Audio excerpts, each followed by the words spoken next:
Today, I want to talk about the Big Ten, the moving and shaking going on, and how Ohio State still just rules the conference, and all that's coming up after the bumper. Don't be cornering me. Hold up. Time. You gotta help me with that corner shit. What's up, kinfolk? It's RJ Young. I am not on a step mill. Consider hitting the like and subscribe button because I upload a video every single day. It's always college football related, sports related. We have a good time. Today, I want to talk about the Big Ten and the moving and shaking going on. Let's start with Ohio State continuing to lord over this conference. They get a decisive 49-27 win against Rutgers, where I lost out on saying they would cover. Like, I picked them to cover. The spread was 37. Obviously, they did not cover the 37. But turns out Greg Schiano's Rutgers is not the worst team in the Big Ten Conference anymore. That's the takeaway from here. Among those things, though, is Justin Fields is just elite. As we continue to have this conversation about the number one overall draft pick, so many people have talked themselves into Trevor Lawrence over the last 2 years that they are unwilling to be moved by new data, and that bothers me. And what have we seen from Justin Fields except elite play after elite play after elite play and stacking game on game on game? And this Rutgers game is yet another one in which he goes 24 of 28, 314 passing yards with 5 touchdowns. Garrett Wilson adds 6 catches, 104 yards to lead the receiving core. They scored 28 points in the second quarter against Greg Schiano, who was pulling out all the stops. Like that lateral pass to open up with the kickoff, that was kind of cool. I like that. The trick plays that you're trying to throw to, one, give your team a shot, and two, to just show them that you are in this game in Ohio Stadium, as he is making his return trip there for the first time as an opponent since being the defensive coordinator. I find all that to be endearing. But you know what it is. Ohio State is going to win the Big Ten Conference going away. It's about where are they going to be in the seeding in the college football playoff to come as things stand. I spoke a little bit earlier on Saturday about Michigan's loss to Indiana, number 13 Indiana to number 23 Michigan, 38-21. Michael Penix Jr. was outstanding, 50 pass attempts, 342 yards through the air. Joe Milton went 18 of 34 for 344 with 3 tutties. What bothered me about Joe Milton's performance is that Josh Gattis didn't give him any opportunities to actually go run with the football, which is one of the reasons that he got that job and one of the reasons he ran Dylan McCaffrey off, is that he can make it happen with his legs.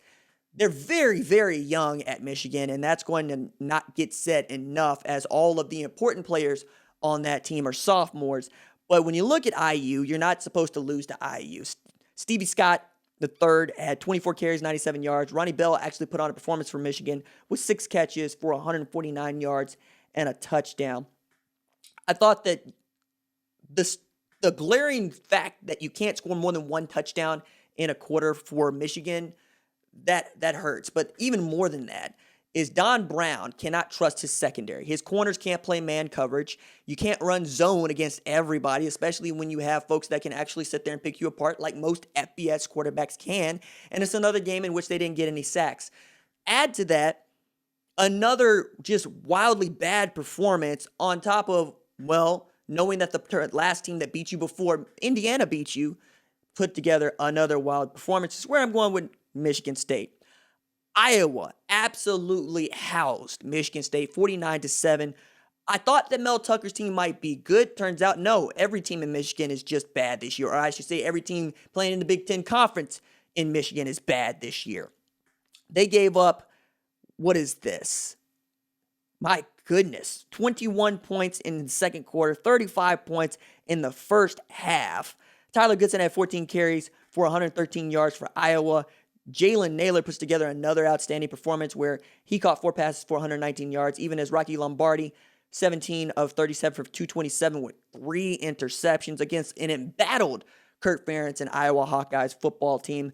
Those teams are both 1-2, but one of those teams plays in the Big Ten West, one of those teams plays in the Big Ten East, and we know that the Big Ten East is loaded and the Big Ten West is not.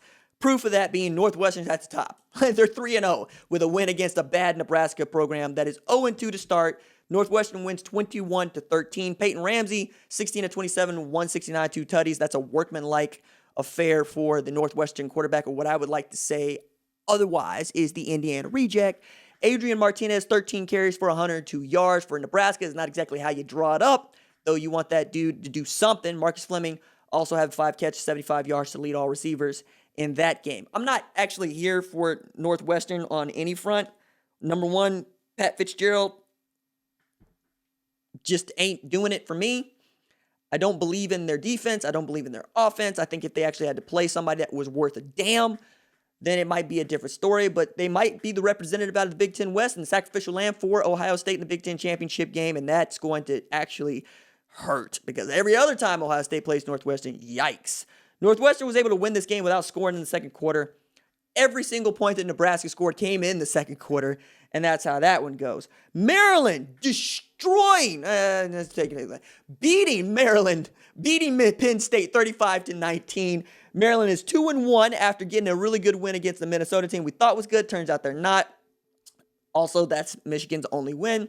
But last year, Penn State beat Maryland 59-0. Now, Penn State starts 0-3 for the first time since 2001. And we got to talk about which is first to go, Jim Harbaugh or James Franklin. Because on this day, as well as losing to Maryland, James Franklin is going to go 0-10 with the top 10 recruits in the state of Pennsylvania. Not a single 2021 recruit in the state of Pennsylvania has committed to play for the Penn State Nittany Lions. Again, Penn State wanted to play football. They wanted this badly. Maryland, not so much. They're here. They're in the Big Ten. They're going to play. It really is sort of funny to me that the teams that stomped their feet, not named Ohio State to play football, are getting mashed. Nebraska's getting mashed. Wisconsin can't even get past the COVID protocols to go play. And now we're talking about a Penn State team that really wanted to play down there in Happy Valley. They got mashed by Mike Loxley and Taulia Tagovailoa, or Taulia Tagovailoa, and basically Rakeem Jarrett. Now, Sean Clifford's been playing well. 27-57, 340 yards, 3 touchdowns. Jake Funk, 16 carries, 80 yards, and a touchdown. Rakeem Jarrett, 5 catches, 144 yards, 2 tutties. That's a 5-star wide receiver right there, and you understand why. Minnesota gets back on the right side of the win-loss column with a 41-14 stomping of 0-3 Illinois. Tanner Morgan, 17-27, 216 yards, and a TD. Mohamed Ibrahim, 30 carries, 224 yards, 4 touchdowns. And then Rashad Bateman opting back in, 10 catches, 139 yards, and a touchdown. Of course, that Purdue-Wisconsin game got postponed. Now, as we continue to talk about what the Big Ten is or isn't, the idea that we're going to have a showdown game in a couple of weeks between Ohio State and Indiana, we think, tells you everything you need to know about 2020 and how wild it is. But real cool story for the Bloomington, as Tom Allen is 3-0 for the second time in 2 years to start the season, and 3-0 for the first time in a very long time for Indiana, and their first win against a Michigan team since 1987. Jim Harbaugh was a rookie with the Chicago Bears at that time, and we're talking about something like 24, 28 straight wins that Michigan has had against Indiana. You just chalk it up as a W. Whop Philyor, whom I was really excited to tell you his given name is Mr. Elias D'Angelo Philyor. Got his nickname Whop because he wanted to eat the Whopper at Burger King. Also, another dude that absolutely loved to play baseball, ends up playing football at 5'11", 180 pounds, making it happen. Yeah, I'm going to put some respect on Indiana's name till they play Ohio State, but, Ohio State is at a level of destruction that I don't think anybody's seen in the Big Ten Conference, and I mean that. All right, that's it for me. Doses.